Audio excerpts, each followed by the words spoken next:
Texas Tech Austin wants to know, excluding the Houston game, does Tech's disastrous start to the season affect Tech's relationship with Brett Yormark? I can't see how it would. I mean, I know he said, Tech could kick Texas's butt, or he's looking forward to that in Austin. He'd be there and all that, but I can't see that he feels like betrayed or anything like that. I feel like most of the stuff is political anyways, in terms of the connections and who he's going to be close with and all that. And I think Kirby Hocutt's pretty tied in from everything I've heard, and that I'm out of my element there, going too much further than that. But I can't see that their relationship has been affected by the disappointing start for Texas Tech season. No. I mean, that's for entertainment value, PR, man. Yeah, stuff like that. It's just like, I mean, they're not going to allow something like Texas Tech football team off to a bad start, somehow damaging the relationship between the Big 12 and Texas Tech. No, nothing like that's going on. You imagine Yormark calling Hoka and say, "What the hell's going on?" or whatever. He's not a Yankee. Yeah, I know.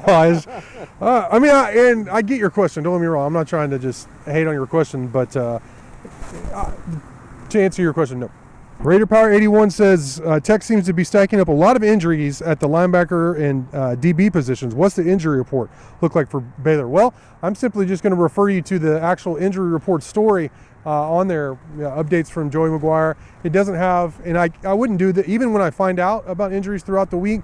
I'm not going to post it on there because that would hurt Texas Tech, but the information that was provided was pretty good. It's a lengthy injury report. There's some guys expected back, some guys are going to be out, some guys are still a couple weeks out. So check it out. It's right there on Inside the Red Raiders. J. Luke Raid wants to know, who do we want to win the OU-UT rivalry? What is it called?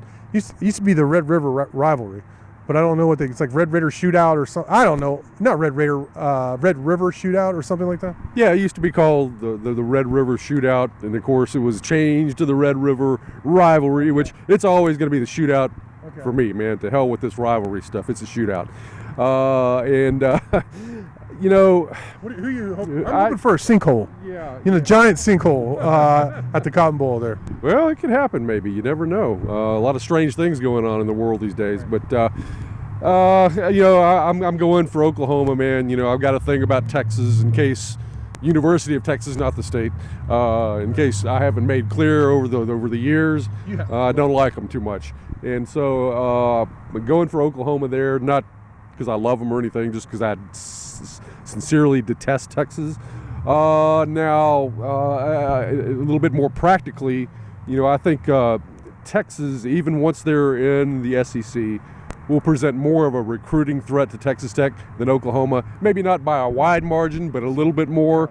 So anything that hurts Texas, I think will help Texas Tech a little bit more than something hurting Oklahoma. So from a practical, non-emotional standpoint, that's why.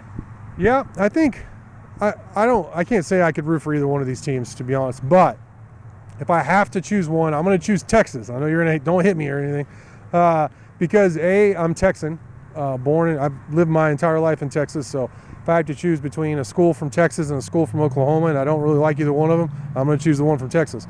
And then also, Tech doesn't play Oklahoma this year in the regular season. So if Oklahoma wins and wins out, Tech doesn't get a shot at them. At least they get a shot, albeit in Austin, against Texas this year. So I'd rather them be higher ranked for when Tech plays them.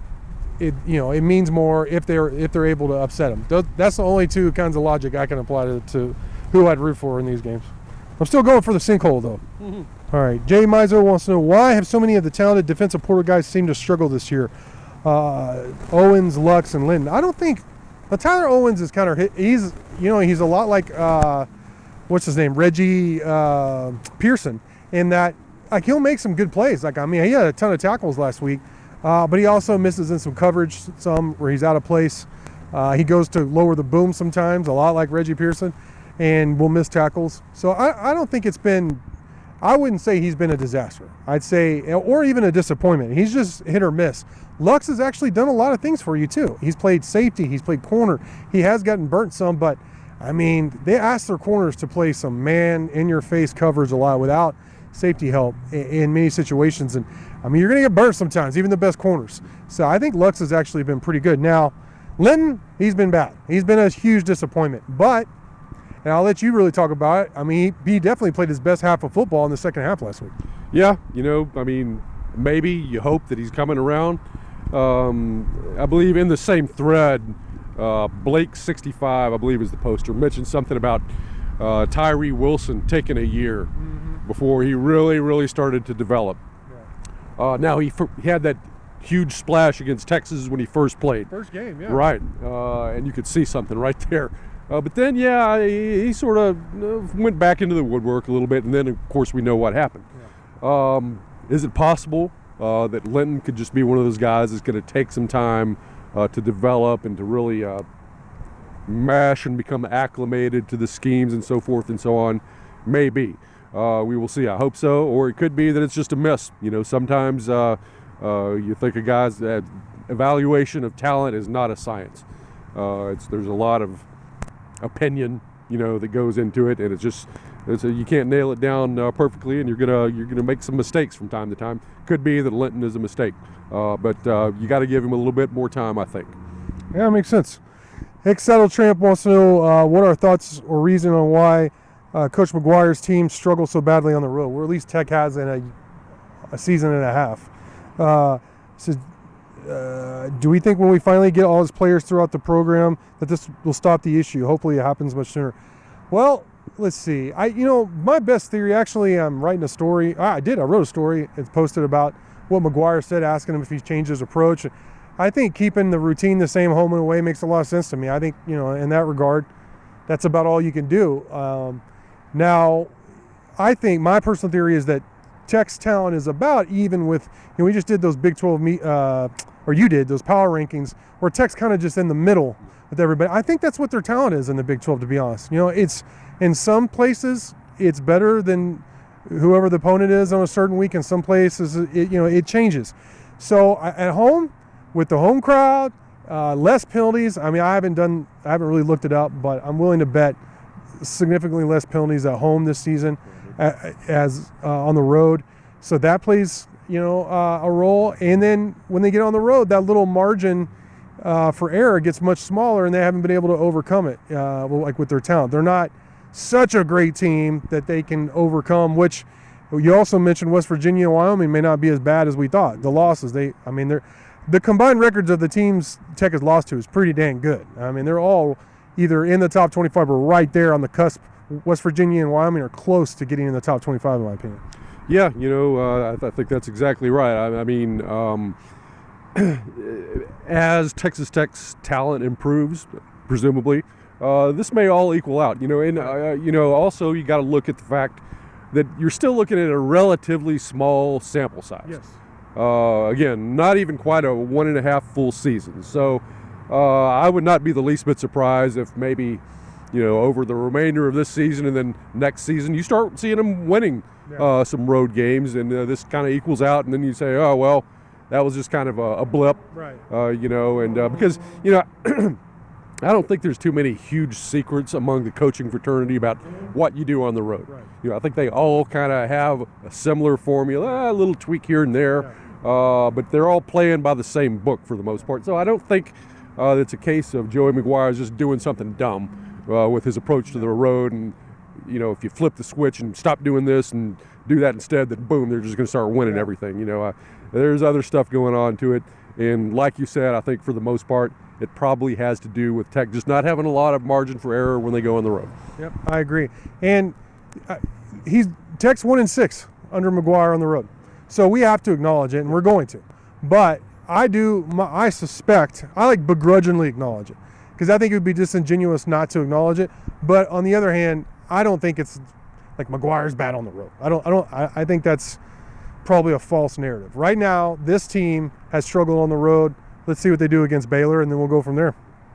Final question comes from Red Raider KA, who wants to know, is Barron's play style a better fit for Kitley's offensive scheme and the reason we saw a better offensive output against Houston? No, I think it's the fact that they made a commitment to the running game, and that's what this team is. The offensive line was even telling McGuire, run the ball, run the ball. Everybody's saying run the ball. Kitley finally did it, and I think that's why Tech looked better. I also think the injury and the fact that he, as Coach Kitley said when I asked him Monday during the press conference, Baron Morton knew he was the guy instead of just being thrown out there against West Virginia and acting kind of, what'd you say before in the day after? I said schizophrenic and you said something else. I don't know, sketchy. Sketchy, whatever. However, he was nervous and kind of trying to do too much. That's how he played against West Virginia. He was very within himself, played very disciplined, wasn't asked to throw a million passes, was efficient. I think he was actually even better than his stats were because he had some drops from the dang receivers. But bottom line is, the offense, whether it be the receivers, offensive line, quarterbacks, whatever, it operates better this season so far when they're running the football and they're committed to it, as opposed to throwing it all over the yard. I'm not saying philosophically I agree with that overall, but this team, this season, right now, needs to stay continued from the running game and then incorporate the pass off of what teams do in terms of trying to stop Texas Tech's running game. Yeah, I think that's exactly right. And then I would just add on to that, all this talk about whether a quarterback is a fit for the offense, I think that's a little bit oversold. I mean, I think that a really good quarterback is going to be a good fit. Right. A lesser quarterback isn't going to fit so well. Right.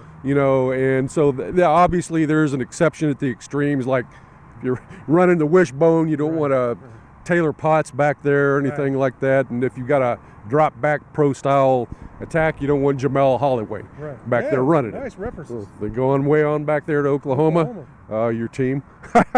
So the whole thing about fit is just kind of one of those things that I think is a little bit overblown. I agree. Mighty Joe, also, as I say every week, great stuff from you as always, and great questions from y'all. Thank you for watching, and until next time.